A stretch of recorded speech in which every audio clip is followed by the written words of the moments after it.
Le temps est un des cadeaux les plus précieux que chaque personne ait reçu. Quelqu'un qui sait maîtriser son temps, quelqu'un qui sait maîtriser les 24 heures qu'il a dans sa journée, c'est quelqu'un qui maîtrise sa vie. Quelqu'un qui maîtrise son temps, c'est quelqu'un qui définit non seulement qui il est aujourd'hui, mais qui il va être aussi dans 6 mois, dans 1 an, dans 10 ans, dans 20 ans. Et vu que le temps est quelque chose de si précieux, de si important pour tout le monde, je vais parler de 5 différentes idées qui vont permettre à chaque personne d'améliorer l'utilisation ainsi que la planification de son temps, mais même plus que ça, que chaque personne soit maître de son temps. Ce ne va plus être le temps qui va venir gérer notre emploi du temps, qui va venir nous gérer à nous. À partir de maintenant, nous allons gérer notre emploi du temps. Nous allons gérer ce que nous allons faire dans notre journée. On peut caractériser toutes les choses, c'est-à-dire toutes les actions que la personne a à faire durant sa journée, comme des missions. Il y a des petites missions et il y a des missions qui sont plus importantes. J'ai la mission le matin de me réveiller à l'heure. J'ai la mission d'arriver à l'heure au travail. J'ai la mission de préparer à manger. J'ai la mission de préparer mon rendez-vous ou d'arriver à l'heure à mon rendez-vous. J'ai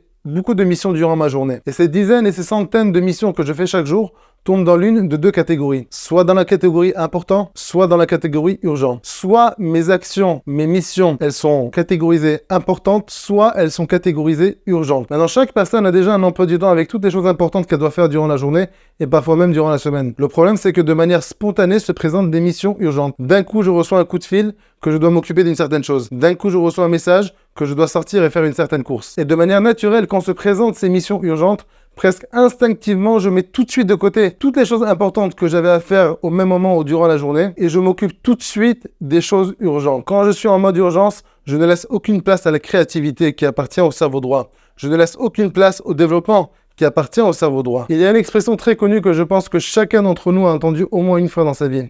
Le temps vaut de l'argent. Mais cette expression n'est pas à 100% précise. Ce que vaut le temps dépend de comment je l'utilise. C'est comme ça qu'on aurait dû dire cette expression. Si j'utilise mon temps à être en colère, à être déçu parce que je suis en mode urgence et donc je dois vite m'occuper de toutes les choses qui sont urgentes, alors dans ce cas-là, mon temps vaut de la colère. Mon temps vaut de la déception. Mais en contrepartie, si j'utilise mon temps pour m'occuper de toutes les choses importantes qui sont dans mon emploi du temps, qui me font avancer vers mon objectif, alors dans ce cas-là, mon temps vaut du succès. Mon temps vaut de l'enrichissement. Mon temps vaut de l'épanouissement personnel. Et donc, si je dois résumer la première des 5 idées dont nous parlons aujourd'hui, je la résumerai de cette manière. La conscience éveille chez moi la force de la liberté. Quand je commence à prendre conscience d'une certaine chose, d'un certain défaut, d'un certain problème chez moi, alors ça éveille chez moi la possibilité de me libérer justement de ce problème-là. Pour en revenir aux missions qui sont urgentes, contrairement aux missions qui sont importantes,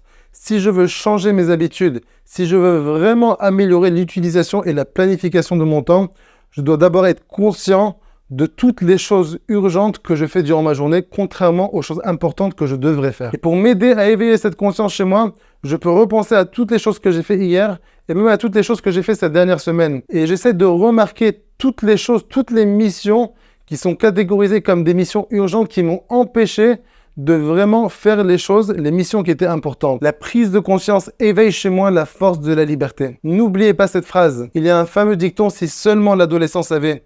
Et si seulement la personne âgée pouvait. Il n'est jamais trop tard pour apprendre. Et maintenant que vous savez, allez-y, gérez votre temps, soyez maître de votre temps.